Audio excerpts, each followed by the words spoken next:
안녕하세요. 금요사건 파일 디바제식합니다. 경상남도 창원시 마산회원구에 위치한 무악산. 마치 학이 날개를 펴고 날아오르는 듯하다라는 뜻으로 이 마산 지역을 대표하는 명소로 꼽히고 있습니다. 그만큼 수많은 인파가 매년 찾고 있고요. 그런데 9년 전 끔찍한 살인사건이 여기서 발생하면서 무악산은 공포의 장소가 되고 말아요. 한동안 등산객들의 발길이 뚝 끊기면서 정말 산에는 정막만 감돌았죠. 사건이 발생한 건 2015년 10월 28일. 그날 아침 11시쯤 51세의 여성 A씨는 평소 좋아하는 등산을 하기 위해 홀로 집을 나서게 됩니다. 그녀가 향한 곳은 무악산이었어요. 그리고 그날 선택한 등산로는 원계마을 진입로로 올라가는 코스였는데 대략 2시간 정도가 걸리는 코스입니다. 시원한 공기 마시면서 산에 올랐고 오후 1시쯤 정상에 올라서 사과를 먹고 있다는 간단한 메시지를 남편에게 남겼죠. 이때까지만 해도 별다를 게 없는 하루였지만 그게 아내에게서 온 마지막 연락이었습니다. 오후 5시가 됐어요. 평소 같았으면 이미 A씨가 하산하고도 남을 시간인데 이상하게 아무 연락이 없는 거예요. 남편은 아내가 이런 적이 없는데 하면서 이제 문자를 보내죠. 언제 와? 어디야? 문자 보면 전화 좀 줘. 이 사람아, 무슨 일 생긴 거 아니지? 수차례 연락을 했지만 감감무소식. 남편은 뭔가 문제가 생겼다는 걸 알아차렸어요. 그래도 혹시나 싶어 기다리다가 밤 9시 다급하게 경찰에 실종 신고를 합니다. 50대 여성이 아직 산에서 귀가를 안 했답니다. 이 신고가 접수되고 경찰은 즉시 무악산 수색을 시작합니다. 혹여라도 등산 중에 사고가 났다면 어딘가에 고립되어 있을지 모르는 급한 상황이죠. 하지만 문제는 시간이 너무 늦었다는 거였어요. 밤 9시가 넘은 그 시간에 산은요, 그야말로 짙은 어둠만 있어요. 그러니까 시야가 제대로 확보되지 않아서 경찰도 이거 무리하게 수색을 했다간 추가 사고가 발생할 수 있습니다. 결국 수색은 중단되었고 다음 날, 날이 밝자마자 다시 시작되죠. 그렇게 이른 아침부터 시작된 수색이 오후 3시까지 이어졌습니다. 그러다 드디어 한 경찰이 여기 좀 수상한 게 있습니다. 위치가 정상 근처인 시루봉 인근에서 무언가를 발견한 거예요. 엉성하게 덮여져 있는 나뭇잎과 흙더미, 또 최근에 파헤친 흔적까지 보였습니다. 경찰이 조심스럽게 흙을 걷어내자 그 안에는 한 구의 시신이 나오는데 안타깝게도 A씨는 이미 사망한 상태였습니다. 하지만 한눈에 봤을 때도 시신에 남아있는 흔적들이 이게 단순한 사고사가 아님을 말하고 있어요. 우선 몸에는 폭행을 당한 흔적이 여실히 있었습니다. 또 머리 뒤쪽은 둔기에 가격당했고요. 목이 졸린 흔적도 있어요. 게다가 그녀의 하의까지도 벗겨져 있었고요. 경찰은 성폭행을 목적으로 범인이 그녀를 습격했다라고 추정을 하게 됩니다. 즉각 범인 색출이 시작되었죠. 근데 그게 결코 쉬운 일은 아니었어요. 무엇보다 불특정 다수가 방문하는 이런 산에서 발생을 한 사고고 또 여기에 규모가 어마어마합니다. 일단 무악산에는 수많은 능선과 계곡이 있는데 그만큼 등산로가 여러 갈래로 나눠져요. 물론 산 입구와 곳곳에 약 한 500여 대의 CCTV가 설치되어 있긴 하지만 산의 그 규모에 비해선 터무니없이 적은 숫자입니다. 즉 곳곳에 CCTV가 없는 사각지대가 있다는 거죠. 실제로 사건 현장 또한 CCTV가 없었고요. 심지어 이 피해자가 등반한 그 등산로에도요. 오직 그 입구, 그러니까 시작과 끝점에만 CCTV가 있었어요. 그래서 경찰은 이 2개의 영상에만 의존해서 수사를 진행할 수밖에 없었죠. CCTV를 열어보니 정상에 오른 피해자 A씨의 모습이 확인됩니다. 그녀 외에 다른 등산객들도 몇 명 포착이 돼요. 하지만 범인으로 특정 지을 사람은 없었습니다. 그래서 그 다음으로 경찰이 목격자를 수소문하는데 제 아무리 넓은 산이라 해도 비명 소리를 들은 사람은 없었을까? 근데 또 마침 이 사건이 수요일 날 발생을 했거든요. 그러니까 등산객이 평소보다 현저히 적었던 날이죠. 경찰은 포기하지 않고 계속 수소문했습니다. 그러다 천만다행으로 정상 인근에서 희미한 비명 소리를 들었다라는 2명의 사람이 나타나요. 근데 소리만 들었을 뿐 정확히 어떤 사람을 본 거냐 이건 기억해내지 못했죠. 이때 경찰이 꺼내든 카드는 바로 최면 수사였습니다. 근데 이게 먹혔어요. 극적으로 용의자의 인상착의를 확보해요. 검은 계통 옷을 입은 4, 50대의 남성. 겨우 최면으로 이걸 알아냈지만 사실 이게 용의자를 특정하기엔 너무도 좀 두루뭉술한 묘사잖아요. 그래서 결국 경찰은 목격자를 특정하는 데는 실패합니다. 답답한 상황이죠.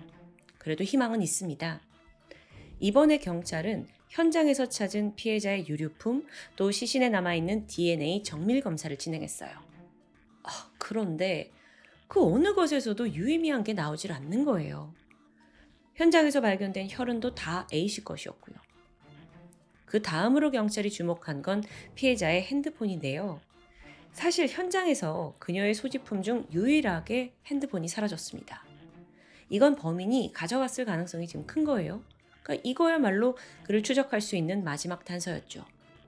곧바로 위치 추적을 시작해 봤더니 사건 당일 오후 2시 25분에 이 범행 장소에서 18km 떨어진 인근에서 시그널 기록이 나옵니다. 이걸 마지막으로 핸드폰은 꺼졌어요. 범인이 핸드폰을 거기에 버린 것 같죠. 그래도 여기가 위치가 있기 때문에 이걸 토대로 CCTV 또는 목격자 수색을 진행하면 그 근처를 지나던 용의자를 찾을 수 있지 않을까? 근데 이게 또 실질적으로 불가능합니다. 핸드폰 위치 추적은 신호 반경이 최대 5km다라는 한계가 있었기 때문이에요. 그러니까 범인이 정확히 어디에서 핸드폰을 버렸는지조차 알 수 없는 거죠. 이마저도 지금 실패로 돌아가는데 사건 발생 5일 차인 11월 2일 성과가 없는 이런 답답한 상황 속에서 경찰은 사건을 공개 수사로 전환합니다. 전담 수사본부도 따로 설치했고요. 1,000만 원의 현상 수배도 내걸었죠. 근데 하늘이 돕질 않는 건지 유의미한 제보는 없었습니다. 경찰 또한 모든 가능성을 열어두고 수사에 임했어요. 이게 등산 중에 벌어진 사건이긴 했지만 혹시 원한을 가진 면식범이 산까지 쫓아간 건 아닌지 이것도 염두를 했고 또 묻지마 범행도 고려하면서 다 접근을 합니다. 동시에 무악산 인근에 거주 중인 전과자, 정신질환자, 심지어는 독거 남성까지 죄다 조사 대상에 올리게 됩니다. 이게 성폭행이 관련된 사건이기 때문에 뿐만 아니라 A씨의 지인들까지 그렇게 총 추려낸 사람들이 4,000명이 넘어요. 살해 동기가 있는지 알리바이는 어떤지 다 조사했지만 허사였습니다. 생각해보면 이 사건이 벌어진 곳은 무악산 등산로 중에서 가장 인적이 드문 코스입니다.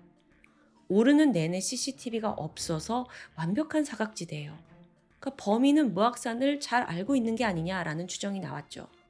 거기에 평일 오전 등산객이 정말 없어요. 그걸 알고 있었을 거고요.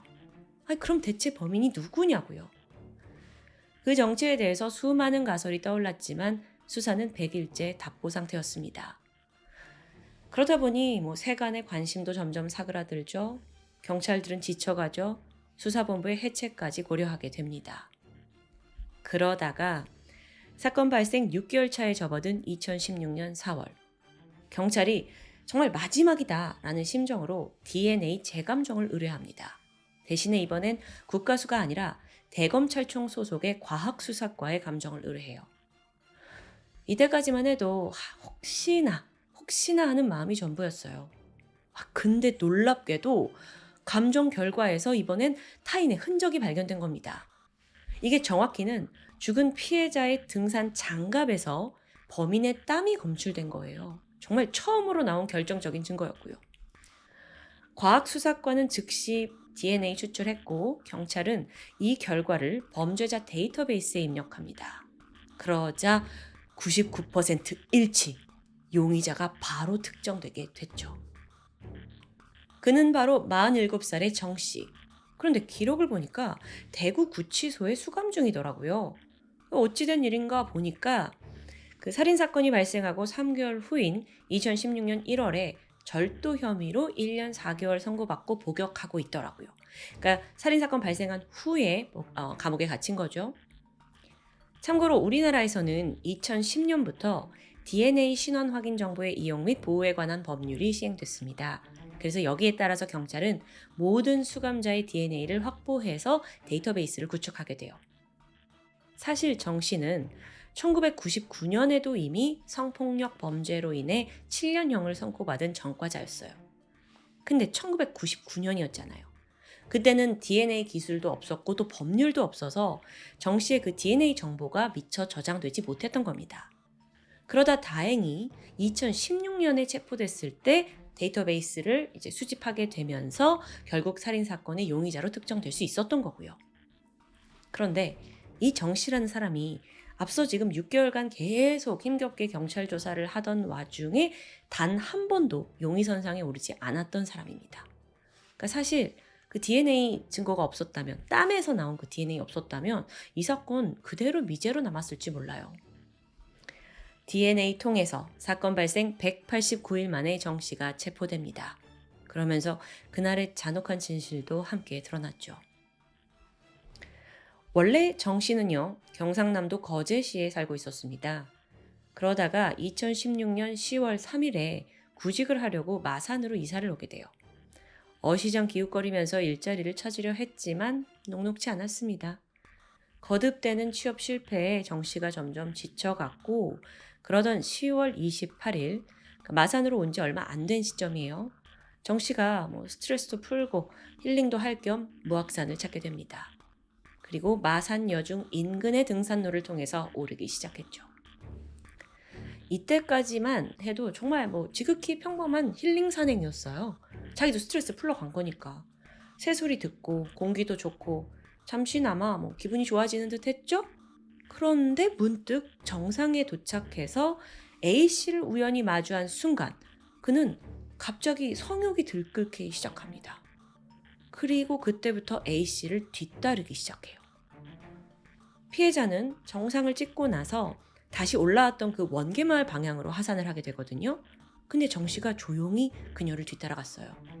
무려 1.8km를 따라가면서 호시탐탐 기회를 노리고 있었죠. 그러다 인적이 드문 육부 능선에 다다르자 정 씨는 그녀를 덮쳤습니다. 성폭행할 생각이었어요. 그런데 정 씨 생각보다 이 A씨의 저항이 거센 겁니다. 마음처럼 되지 않아요. 여기에 화가 난 정 씨는 피해자의 얼굴, 복부를 막 구타했고 끝내 목을 조르게 돼요.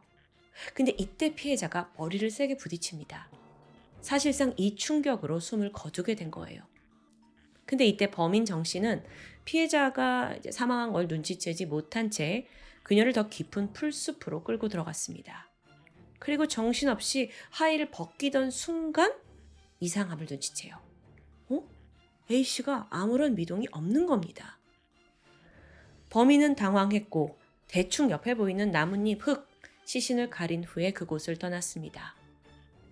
여기까지 진술을 한 정 씨는 나는 애초부터 힐링 산행을 간 거고 살인의 의도가 없었다. 그저 당황해서 도망쳤다라고 증언했습니다. 하지만 그 이후에 정 씨가 보인 행적은 경찰이 추적 다 따돌렸고 또 결코 잡히지 않기 위해서 꽤 치밀하게 행동한 듯해요. 정 씨가 시신을 숨기고 도망가기 직전 번뜩 생각이 듭니다. 핸드폰, 이거 두고 가면 위치 추적 당할 텐데? 그래서 다시 A씨 핸드폰 찾아서 자기 주머니에 넣어요. 동시에 자기 핸드폰은 완전히 훼손한 후에 숲속에 버렸고요. 다 위치 추적 피하려고 한 거죠. 그리고 나서 정 씨는요, 의심을 피하기 위해 피해자와 다른 경로로 내려가야 한다고 생각했습니다. 근데 여태까지는 피해자 뒤를 쫓아서 내려왔잖아요. 그래서 다시 왔던 길을 통해 정상으로 올라갑니다. 이때 그는 그 정상에 있는 유일한 CCTV에 자신의 모습이 찍히고 있다는 걸 인지하고 있었어요. 그래서 일부러 사건 현장과 다른 방향인 마산 여중으로 하산을 시작합니다. 그러니까 행여나 나중을 위해서 이렇게 치밀하게 행동한 게 여기서 나오는 거죠. 실제로 이 계략이 먹혔어요. 수사 당시에 CCTV 다 봤잖아요. 정 씨의 모습도 있었습니다. 근데 경찰은 마산 여중 쪽으로 내려갔기 때문에 그를 전혀 의심하지 않았던 거예요. 그리고 오직 원계마을 쪽으로 오르락 내리락한 그 등산객만 수사 대상에 올린 거고요. 근데 생각해보면 사실 이 사람이 이전에도 정상에 있었고 또 정상에 있었다. 이게 좀 이상하다라는 걸 감지할 수 있었을 텐데 어쨌든 이렇게 수사에서 놓친 점이 있다는 게 좀 아쉽죠. 그렇게 산에서 내려온 정 씨는 곧장 피해자의 핸드폰 부순 후에 쓰레기통에 버렸습니다. 그리고 바로 마산을 떠나서 창녕과 양산을 떠돌아 다녔어요. 그렇게 3개월간 도피가 이어지나 싶었는데 자기도 돈이 떨어지는 거예요. 결국 절도를 하게 됐고 이게 발각되면서 징역 1년 4개월을 선고받습니다. 결론적으로는 이 범죄로 인해 살인사건의 발목이 잡힌 게 되겠죠. 2016년 10월 창원지방법원은 범인 정 씨에게 무기징역을 선고했습니다. 형량을 봤을 때는요, 애초 그가 우발적이었다라는 주장이 받아들여지지 않은 것으로 보여요. 그랬다면 무기징역까지 나오지 않았을 수 있으니까요. 즉 그 말은요, 그러니까 이 남자가 무악산에 올랐을 때부터 그 끓는 성욕을 참지 못해서 저 외진 산에서 범죄를 저질러야지라고 마음먹었다고 판단된 것으로 보이는데요. 특히나 피해자 핸드폰 가져간 정황에 정상에서 방향을 튼 정황까지 우발이라는 표현은 좀 모순적으로 느껴집니다. 정 씨는 이게 과다하다며 항소했지만 2심에서도 형은 동일하게 확정이 되었습니다. 무악산 등산객 살인사건, 이 사건은 경찰이 끝까지 포기하지 않고 DNA 재검사를 하면서 결국 해결되었습니다. 하지만 수사 당시에 CCTV 사각지대가 너무 많아서 난항을 겪었고 또 많은 사람들이 즐겨 찾는 산에서 이렇게 위험한 일이 벌어졌다라는 걸 많은 사람들에게 좀 깨우쳐준 사건이기도 해요. 물론 그 산 곳곳에 CCTV를 다 설치하는 건 지역 예산의 문제가 있을 수 있습니다. 하지만 악인들은 그걸 교묘히 활용해서 또 다른 범죄를 저지를 수 있어요. 예를 들어서 이 사건이 생각나요. 2022년에 발생한 부산 돌려차기 사건, 2023년에 신림동 공원 강간살인 사건. 모두 범인들은 CCTV 사각지대를 이용해서 일면식도 없는 여성을 성폭행했었거든요. 제가 이렇게 수많은 국내 사건을 업로드하다 보면 가장 자주 보게 되는 댓글이 어떻게 이렇게 형이 낮을 수 있냐, 저러고도 판사냐 라는 반응입니다. 하지만 오늘은 무기징역형으로 마무리되었네요. 잔혹한 범죄자가 더 이상 우리 사회에 나오지 않는다는 생각에 마음이 다소 편안해지는 순간이었습니다. 지금까지 금요사건 파일 디바제시카입니다. 안녕하세요. 금요사건 파일 디바제시카입니다. 2008년 9월 10일 이른 아침, 인천 남동구 만수동에 위치한 만월산에서 한 부부가 등산을 즐기고 있었습니다. 오전 7시 50분쯤 이 등산로는요, 밤새 내린 이슬비로 축축하게 젖어 있었죠. 부부가 등산로를 따라 걷고 있었는데 갑자기 산 중턱쯤에서 여자의 비명소리가 들려요. 그래서 부부가 놀라서 잠시 멈춰 서게 되죠. 그리고 얼마 후에 급하게 산을 내려오는 한 중년 남성을 목격합니다. 손에 무언가를 들고 있었는데 한 30cm 정도 되는 얇은 막대에 흰 천이 둘둘 말려있는 듯 했어요. 막 서둘러 내려가던 그 남성과 부부는 눈이 마주치게 돼요. 그러자 그 남자가 부부에게 미소를 지어 보이더니 이후 등산로가 아닌 다른 산길로 자취를 감추게 되죠. 부부는 이게 어딘가 굉장히 꺼림직했습니다. 하지만 일단은 등산을 이어갔죠. 그렇게 만월산 8부 능선쯤의 한적한 등산로를 지날 때쯤 거기서 쓰러져 있는 중년 여성을 발견합니다. 가까이 다가갔지만 여성은 많은 피를 흘린 채 의식이 없어요. 부부는 직감적으로 아까 비명을 지른 사람이 이 여자가 아닌가라는 걸 알아챘고 즉각 119에 신고했습니다. 얼마 후에 구급대원이 도착했지만 안타깝게도 여성은 현장에서 이미 숨을 거둔 상태였습니다. 피해자는 현장 인근에 살던 55세의 여성 남씨. 그녀가 사건 당일 아침 7시에 만월산에 올라가는 모습이 등산로 입구 CCTV에 남아 있습니다. 그런데 그 영상 속을 보면 남씨가 가방을 메고 있었거든요. 하지만 발견됐을 당시에 가방뿐만 아니라 휴대폰도 모두 사라져 있었죠. 무슨 변을 당한 걸까요? 경찰은 남씨가 혼자 산을 오르다가 강도를 만나서 소지품을 뺏기고 흉기에 찔려 살해당한 것으로 추정했습니다.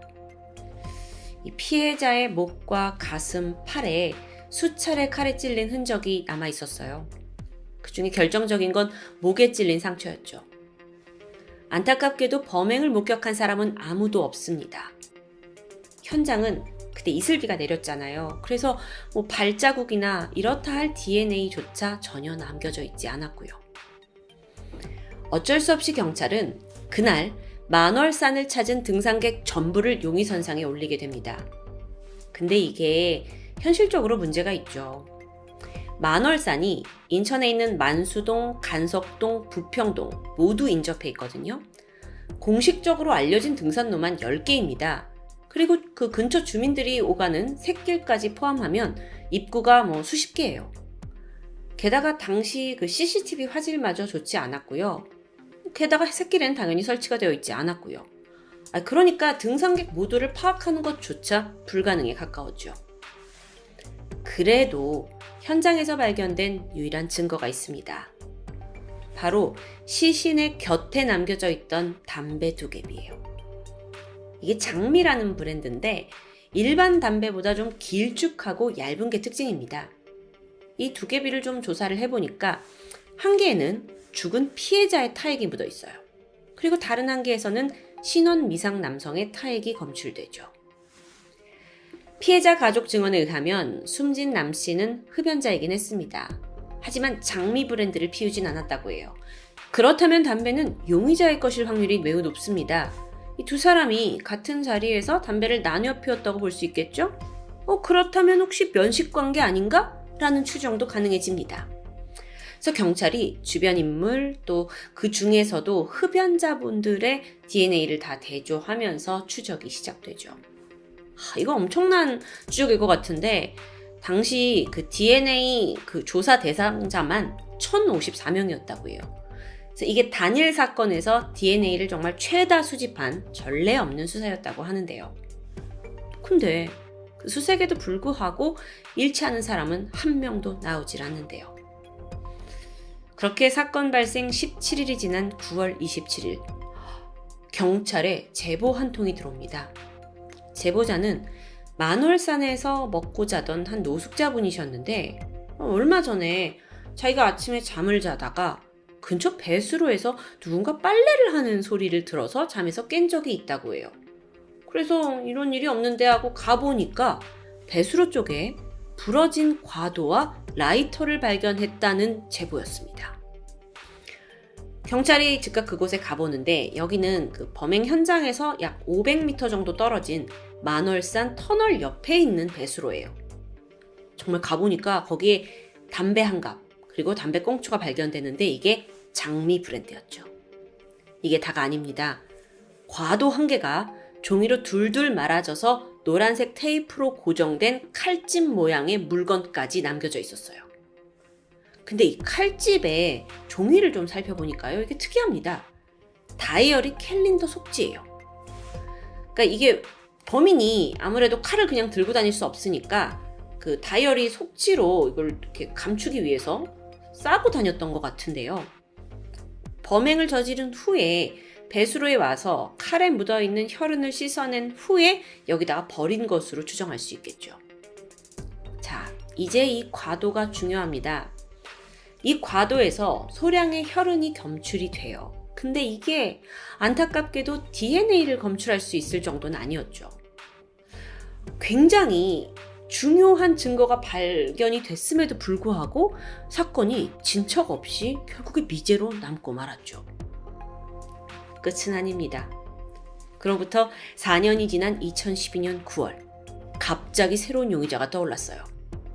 누구였냐면 절도 그리고 친족 강간죄 혐의로 전주교도소에 복역하고 있던 50대 권 씨였는데요. 그 권 씨의 DNA가 2008년 만월산 그 살인사건의 담배에 남아있던 DNA와 일치한다는 정보가 입수된 겁니다.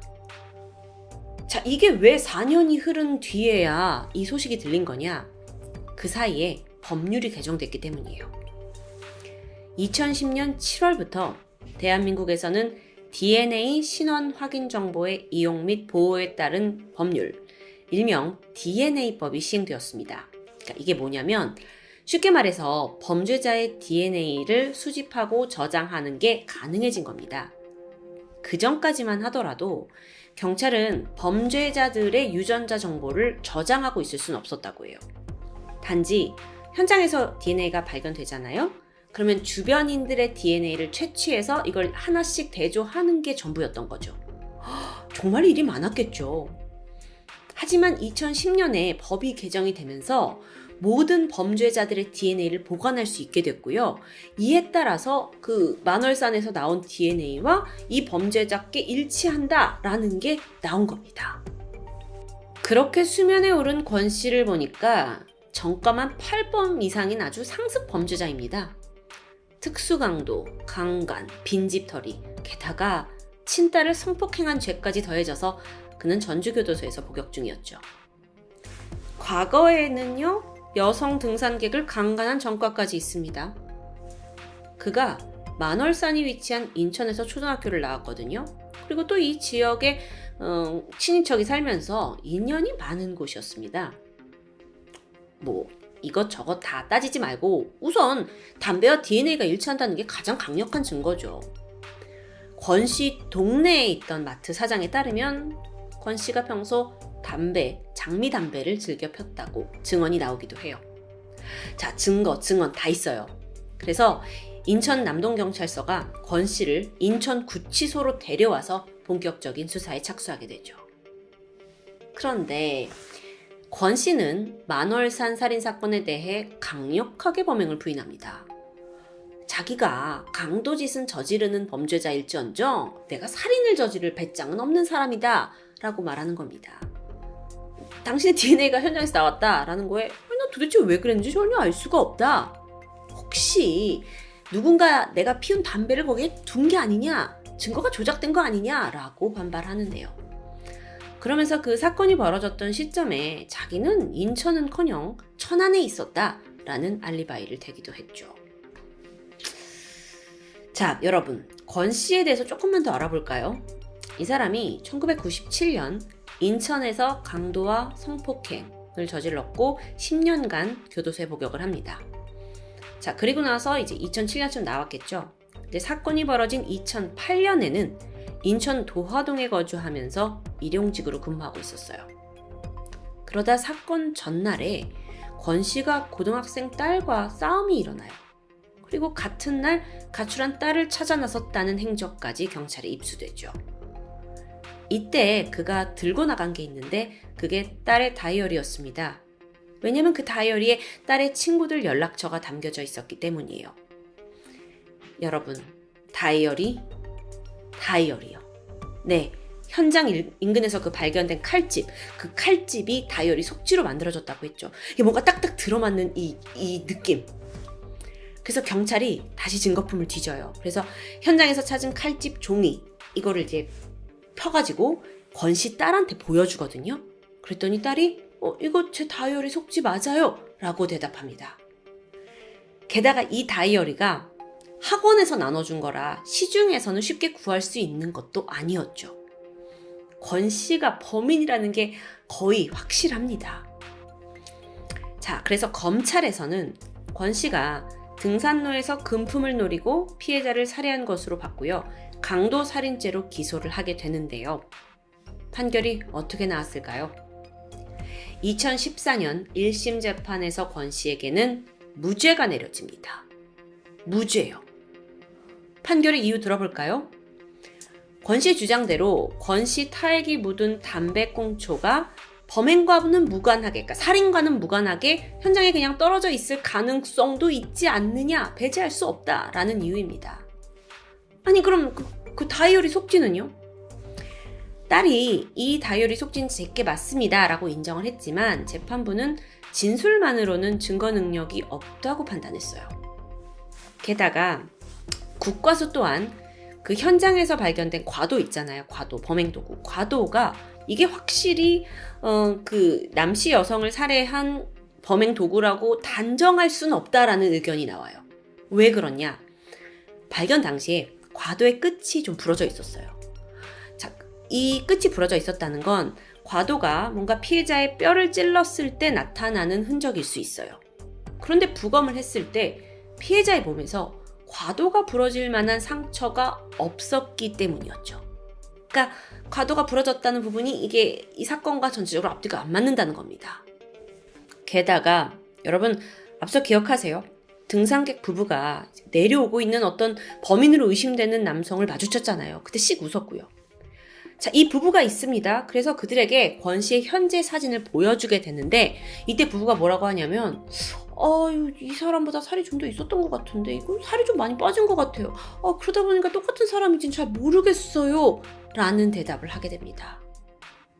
결국 이 모든 것들을 종합해서 재판부는 직접 증거가 없다고 판단을 했고 권 씨에게 무죄가 선고된 겁니다. 검찰은 즉각 항소했어요. 그러면서 수사팀이 더 확실하게 사건 당일에 그 사건 시각에 권 씨가 만월산에 있었다는 걸 객관적으로 증명해내야 했는데요. 머리를 싸매던 수사관들에게 번뜩 떠오르는 게 있었습니다. 그날 날씨가 어땠죠? 사건 일주일 전부터 그 당일날까지 현장에는 이슬비가 내렸습니다. 그래서 등산로가 곳곳이 다 젖어 있었어요. 그런데 만약 담배꽁초가 미리 현장으로 옮겨진 거라면 당연히 물기에 젖어 있어야 하는 게 맞겠죠? 거기에 옮겨진 거라면요? 그런데 현장에서 발견된 담배꽁초요? 물기가 전혀 없이 바싹 말라있는 상태였습니다. 그렇다면 이 담배는 사건이 벌어지기 직전, 그러니까 현장에서 바로 꺼내가지고 피운 후에 버려진 거라는 추리가 가능해지죠. 소름 돋습니다. 즉, 피해자와 범인이 같은 자리에서 담배를 피웠고 꽁초를 버린 직후에 범죄가 일어났음을 암시하는 겁니다. 그리고 그 DNA가 말해주는 담배 주인이 권 씨잖아요. 칼을 싸고 있던 그 다이어리 속지에 대해서도 검찰과 경찰이 끈질기게 분석했어요. 권 씨의 딸이 이제 가지고 있던 그 소유했던 다이어리와 꼼꼼하게 정말 이 종이가 맞는지 비교를 하게 되거든요. 그런데 칼집 종이에 있던 그 다이어리 속지에서 마지막 일요일 칸이 사인펜으로 굵게 칠해져 있었습니다. 근데 보니까 딸의 다이어리에도 매월 마지막 일요일 칸마다 사인펜으로 굵게 칠해져 있어요. 그리고 또 칼집 종이에 29일 칸에 발표라고 표시가 되어 있었거든요. 그런데 딸의 다이어리 9월, 10월 속지에도 동일한 표시가 남겨져 있었죠. 이거 같은 거 맞아요. 무엇보다도 딸의 다이어리에 12월 속지가 찍혀나가 있었거든요. 칼집의 종이는 12월 다이어리 속지였습니다. 자, 정말 이거 다이어리 속지 이 사람 거 맞는데 마지막으로 한 개 더 있어요. 그 범행 흉기로 의심되는 과도, 아까 언급했었죠. 그 끝이 부러져 있는데 몸 안에서는 끝이 부러질 만큼의 상처는 없었다라는 게 국과수 발표였잖아요. 여기서 딸이 결정적인 증언을 합니다. 그 과도요? 그거 원래 저희 집에서 쓰던 건데 그거 예전부터 끝이 부러져 있었어요. 그럼 이게 앞뒤가 딱딱 들어맞는 거죠. 그렇게 재구성을 했던 권 씨의 행적, 사건의 전말을 알아볼까요? 사건 당일 권 씨는 가출한 딸을 찾기 위해서 딸의 다이어리를 들고 집을 나섭니다. 이때 어떤 이유로 집에 있던 과도도 함께 챙겼는데요. 딸의 다이어리 12월 속지를 찢어가지고 칼집을 만들어서 칼을 감추게 돼요.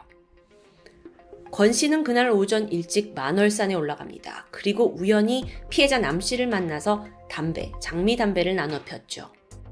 이후 성폭행을 시도했지만 남 씨가 반항을 하자 칼로 목과 등을 찔러서 살해합니다.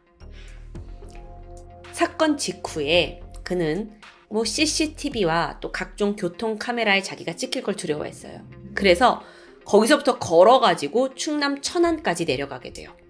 거기서 한 달 정도 노숙 생활을 했고요. 다시 도보로 전주까지 이동해서 노숙 생활에 돌입을 했죠. 굉장히 좀 상식을 뛰어넘는 도주행각이었습니다. 그러다 지쳤나 봐요. 일반 가족집에 침입을 해서 절도를 했는데 그러다 발목이 잡힌 겁니다.